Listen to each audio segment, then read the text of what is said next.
Welcome to టీసెట్. ఈ వీడియోలో మనం అక్టోబర్ 2024లో జరిగినటువంటి కరెంట్ అఫైర్స్ దీనిలో జాతీయ అంశాలను డిస్కస్ చేసుకోబోతూ ఉన్నాం. సో చూద్దాం, వన్ బై వన్ ఈవెంట్ని మనం డిస్కస్ చేద్దాం.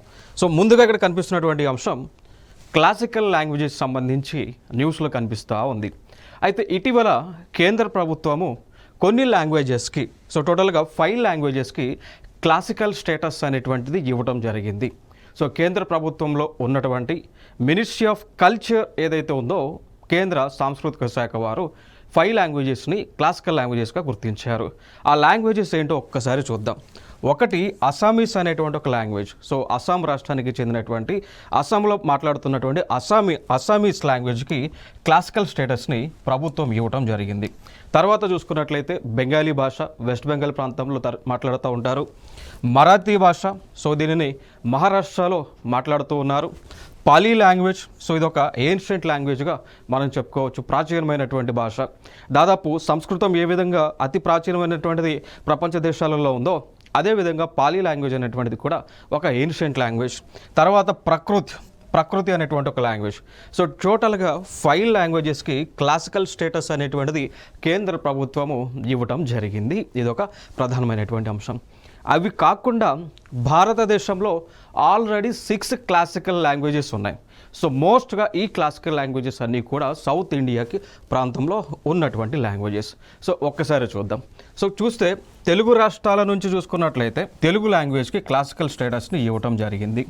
ఇక దాని తర్వాత మనం చూసుకున్నట్లయితే ఈ క్లాసికల్ స్టేటస్ అనేటువంటిది 2008లో ఇచ్చారు. రెండవ లాంగ్వేజ్ సంస్కృతం అనుకోండి. సో సంస్కృతం లాంగ్వేజ్, సో అతి ప్రాచీనమైనటువంటి భాషగా మనం చెప్పుకుంటాం. ప్రపంచ భాషలకి కూడా ఒక కింగ్ ఆఫ్ ది లాంగ్వేజెస్గా సాంస్క్రిట్ని మనం చెప్తూ ఉంటాం. సో ఆ భాషకి కూడా క్లాసికల్ స్టేటస్ హోదాని ఇచ్చారు అండి. దాని తర్వాత తమిళనాడు రాష్ట్రానికి, మనకు పొరుగున ఉన్నటువంటి తమిళనాడు రాష్ట్రంలో మాట్లాడేటువంటి తమిళ భాషకి కూడా క్లాసికల్ స్టేటస్ని ఇవ్వడం జరిగింది. దాని తర్వాత కళింగులు ఎక్కువగా ఉన్నటువంటి ప్రాంతం ఒడిశా. సో ఒడిశాలో మాట్లాడేటువంటి ఒడియా అనేటువంటి ఒక భాషకి కూడా క్లాసికల్ స్టేటస్ ఇచ్చారు అండి. ఇక తర్వాత కర్ణాటక రాష్ట్రంలో మాట్లాడేటువంటి కన్నడ భాషకి కూడా క్లాసికల్ స్టేటస్ని ఇవ్వటం జరిగింది. దాని తర్వాత ఇంకొక భాష మనం చూసుకున్నట్లయితే మలయాళం.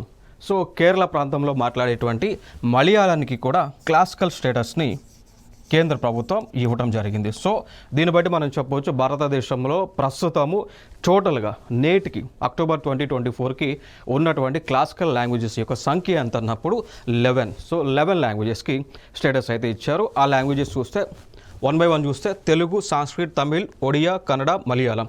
అవి కాకుండా అడిషనల్గా అస్సామీస్, బెంగాలీ, మరాఠీ, పాలీ, ప్రకృతి అనేటువంటి లాంగ్వేజెస్. ఇంకొక అంశం, మరి క్లాసికల్ స్టేటస్ అనేటువంటిది ఏ భాషకైనా ఇచ్చినప్పుడు దానివల్ల కలిగేటువంటి బెనిఫిట్స్ ఏంటి అంటే, ఇక్కడ ప్రతి సంవత్సరం కూడా ఆ భాష డెవలప్మెంట్ కోసం కేంద్ర ప్రభుత్వం ఫండ్ అనేది అలొకేట్ చేస్తుంది. దానితో పాటు ఆ భాషలో పరిశోధనలు చేయడానికి, రీసెర్చ్ చేయడానికి, ఆల్రెడీ ఆ భాషలో ఉన్నటువంటి గ్రంథాలు ఏవైతే ఉంటాయో వాటి మొత్తాన్ని కూడా వెలికి తీసి డిజిటలైజ్ చేయడానికి, రీసెర్చ్ చేసిన తర్వాత వచ్చినటువంటి ఏదైతే మనకి ఇన్ఫర్మేషన్ ఉంటుందో దాన్ని డిజిటలైజేషన్ చేయడానికి కావాల్సినటువంటి మ్యాన్ పవర్ని ఇస్తారు.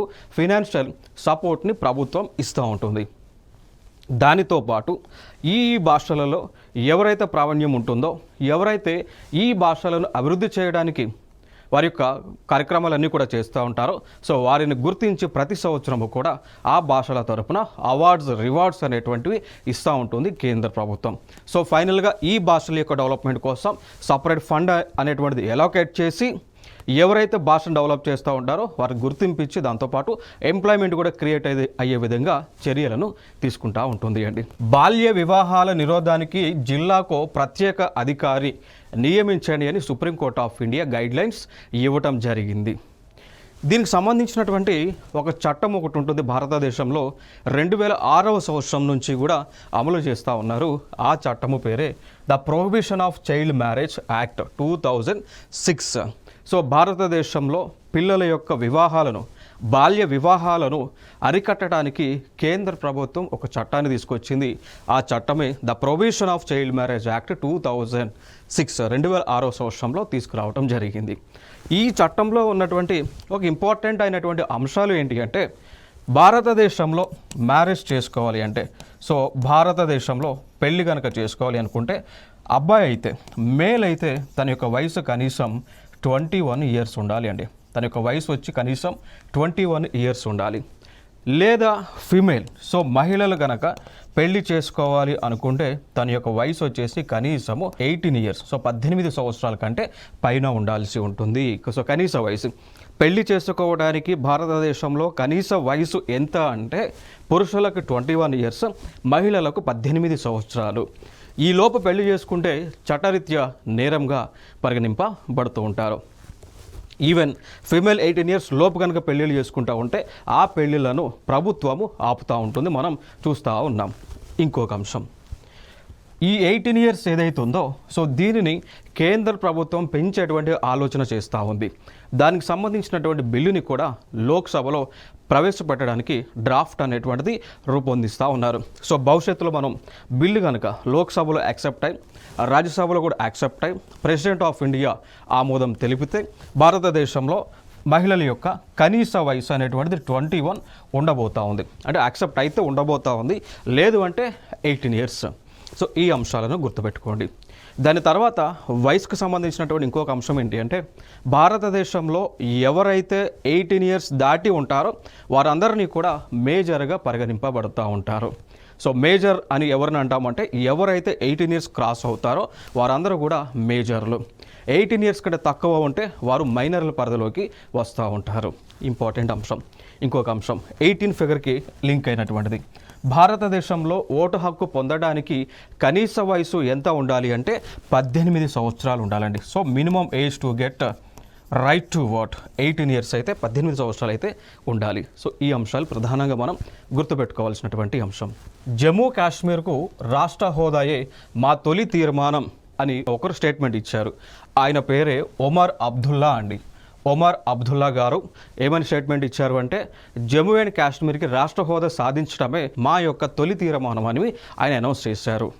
ఇంకొక అంశం, ఒమర్ అబ్దుల్లా ఎవరు? ఈయన ప్రస్తుతము జమ్మూ అండ్ కాశ్మీర్ అనేటువంటి కేంద్రపాలిత ప్రాంతం ఏదైతే ఉందో ఆ ప్రాంతానికి చీఫ్ మినిస్టర్ అండి. ఇటీవల ఎలక్షన్ జరగగా వీరు గెలుపొందడం జరిగింది. మరి ఈయన ఏ పార్టీకి చెందినటువంటి వ్యక్తి అంటే, నేషనల్ కాన్ఫరెన్స్ అనేటువంటి పార్టీకి చెందినటువంటి వ్యక్తి ఒమర్ అబ్దుల్లా గారు.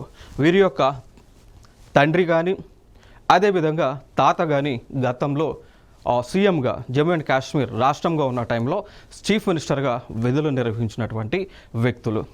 ఇంకొక అంశం, ఈయన ఈ స్టేట్మెంట్ని ప్రస్తుతము ఇవ్వటానికి గల కారణాలు ఏంటి అంటే, మనం చూస్తూ ఉన్నాం గతంలో అంటే లైక్ ఆగస్టు నెలలో 5వ తేదీన 2019 సంవత్సరంలో కేంద్ర ప్రభుత్వం అనగా president of India presidential order ఇచ్చారు.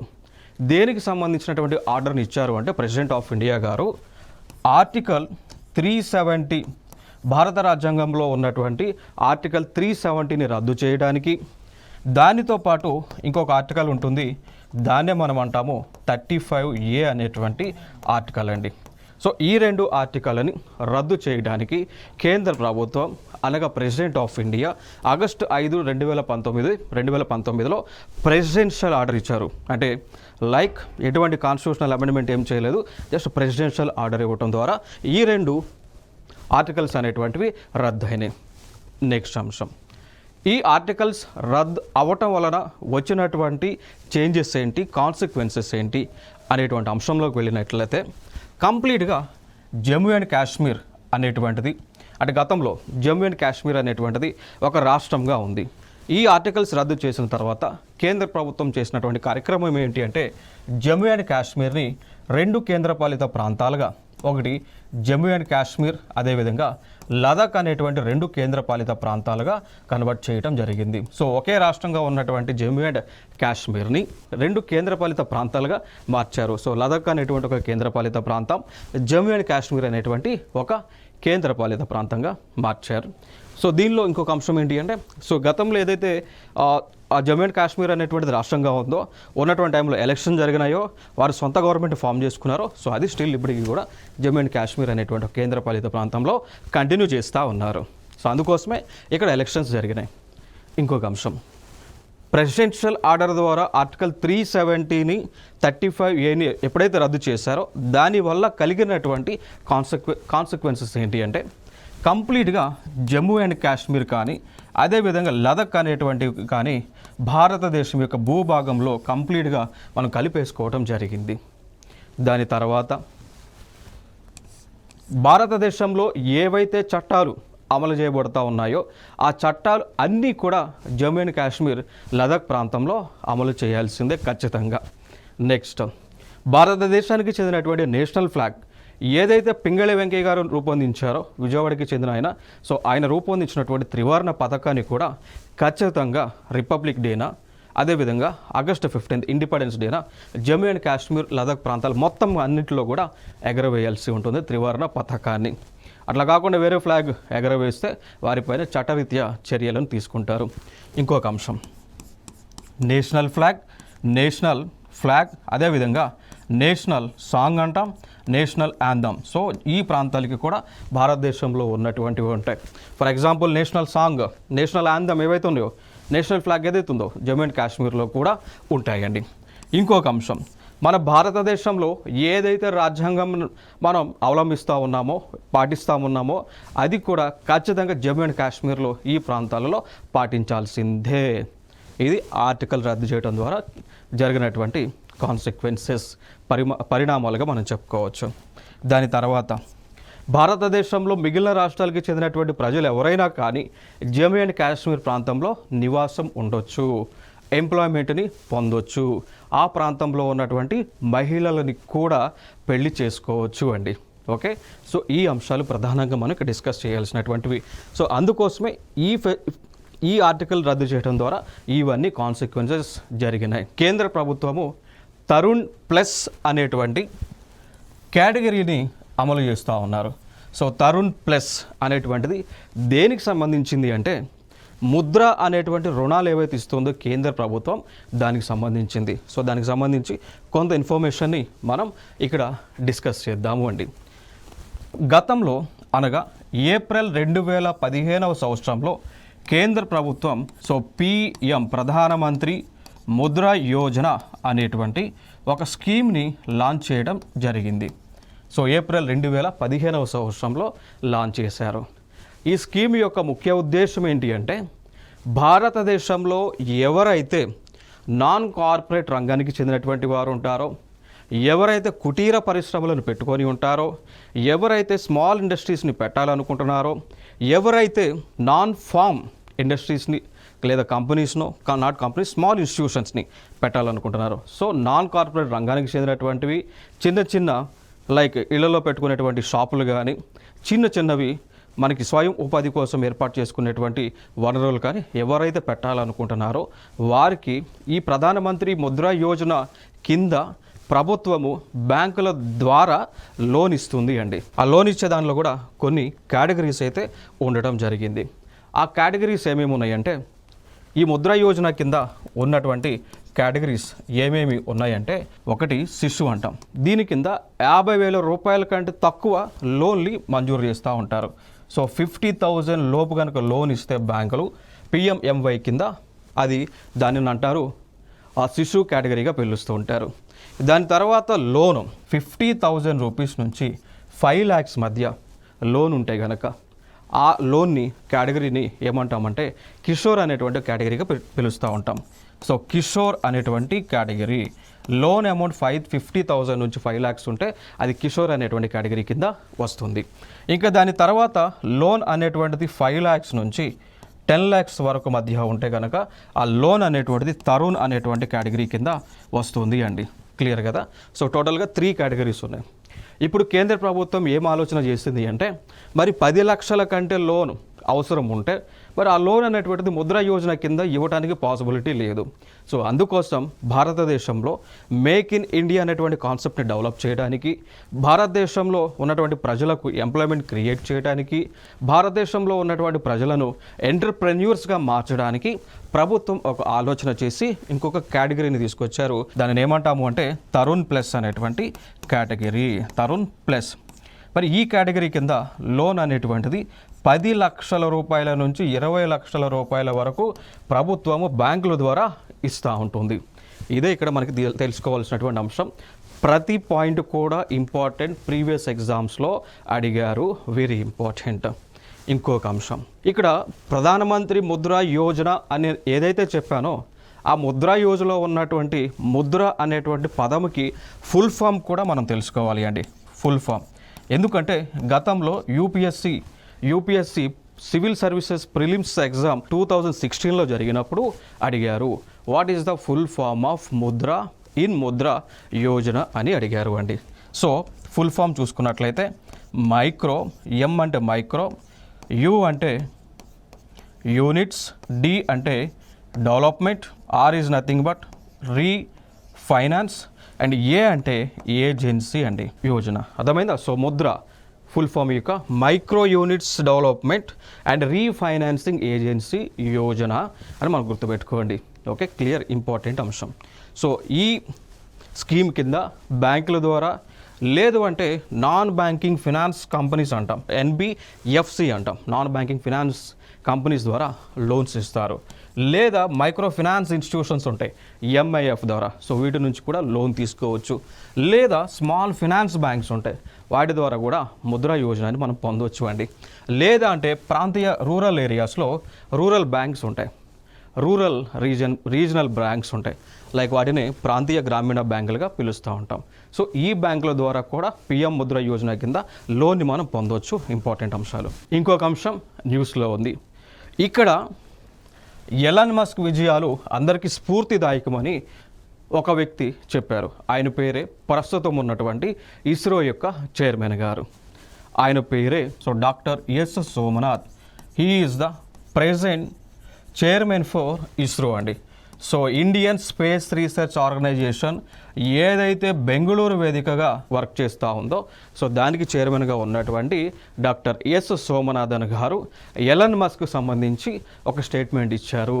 ఎలన్ మస్క్ గారు ఏదైతే ఆవిష్కరణలు చేస్తూ ఉన్నారో, ఏదైతే టెక్నాలజీకి సంబంధించి కొత్త వరవడిని సృష్టిస్తూ ఉన్నారో, దానికి కాను ఆయన యొక్క జీవితం అనేటువంటిది ప్రతి ఒక్కరికి కూడా ఇన్స్పిరేషన్ అని ఆయన స్టేట్మెంట్ ఇవ్వటం జరిగింది. మరి ఈ స్టేట్మెంట్ అనేటువంటిది ఎక్కడ ఎప్పుడు ఇచ్చారు అంటే న్యూఢిల్లీలో. సో ఢిల్లీలో Indraprastha institute of information technology అని ఉంటుందండి. సో దానికి ఈయన చీఫ్ గెస్ట్గా అటెండ్ అవ్వటం జరిగింది. సో అటెండ్ అయినటువంటి సందర్భాన ఈ స్టేట్మెంట్ని పాస్ చేయడం జరిగింది.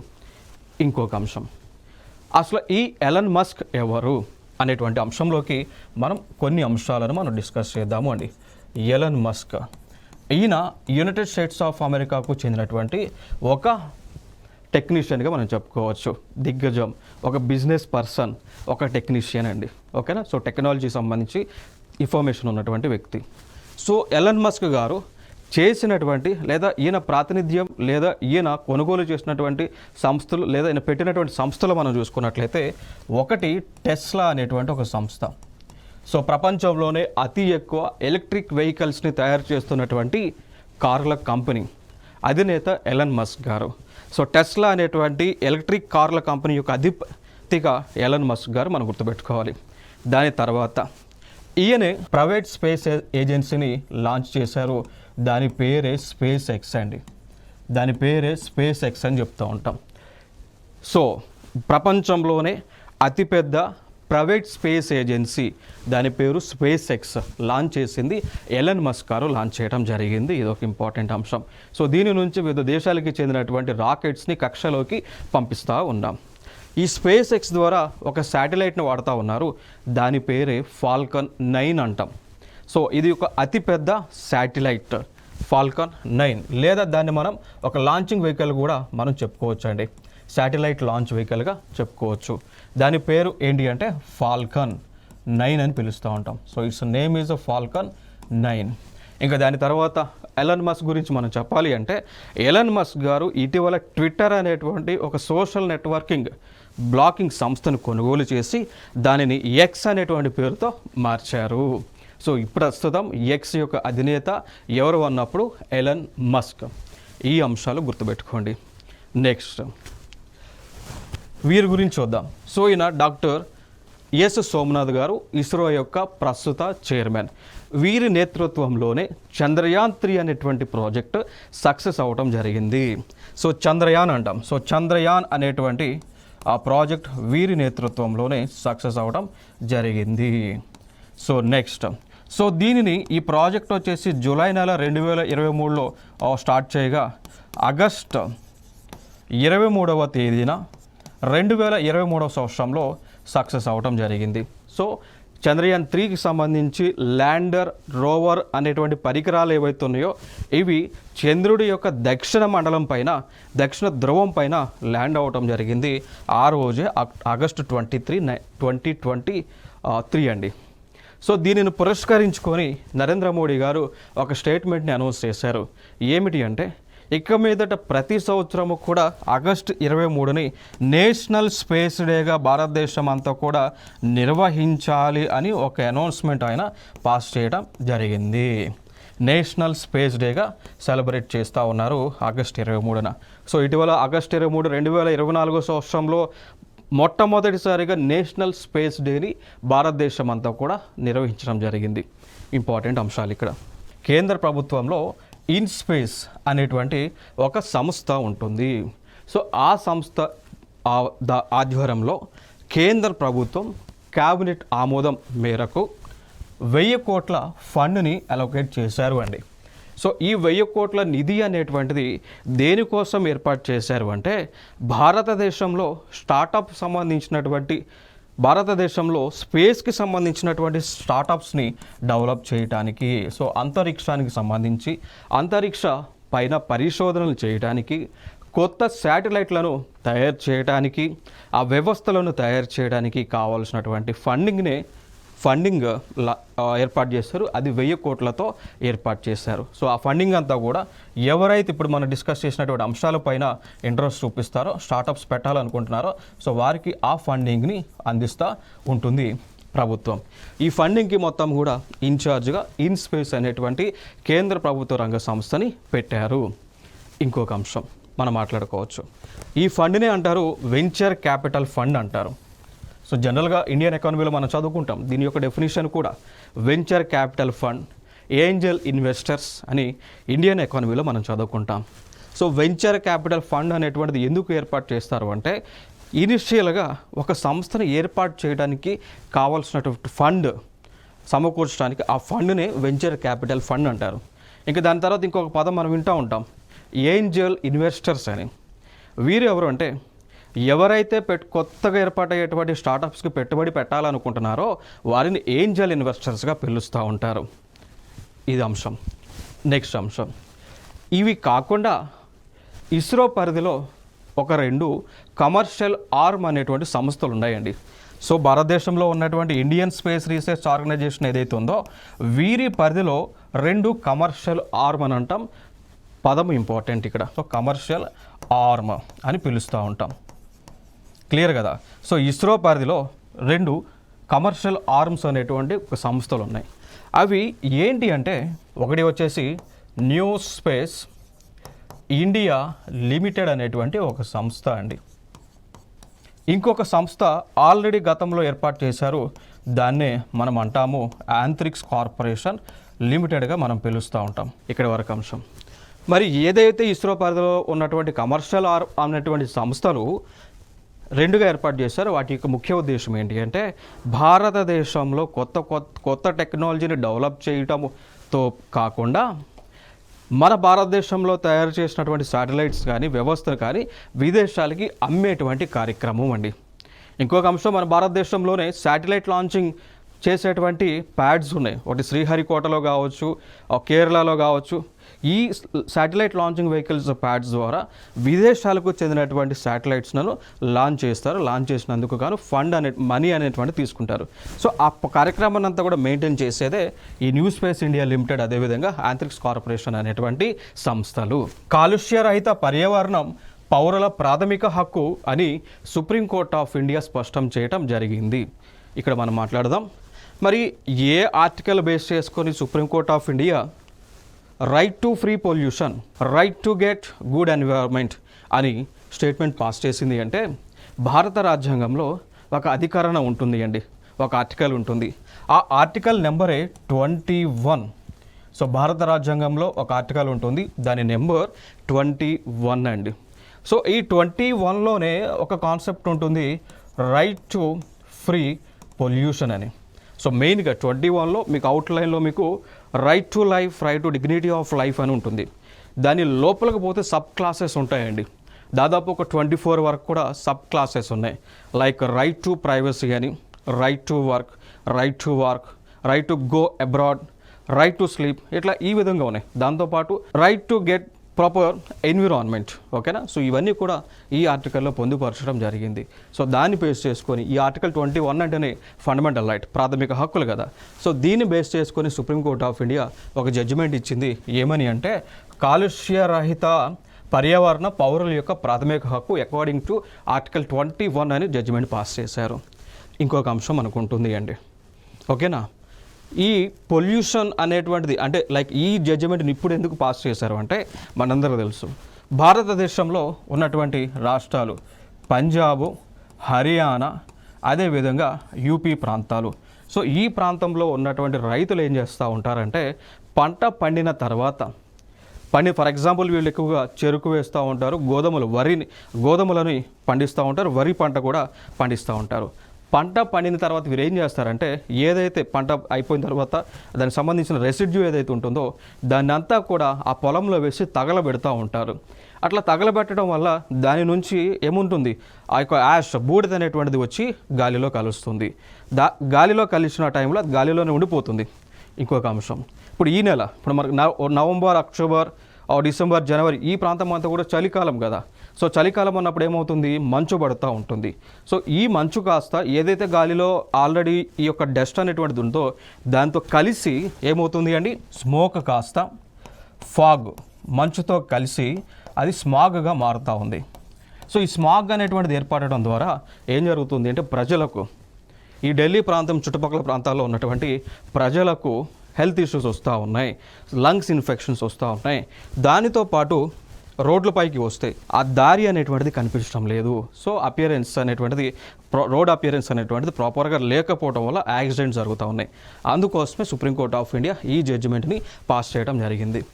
ఇంకొక అంశం, ఈ యొక్క ఎయిర్కి సంబంధించి ఒక చట్టం ఏర్పాటు చేసుకున్నాం, దాన్నే గాలి నాణ్యత నిర్వహణ కమిషన్ అని చెప్తూ ఉంటాం.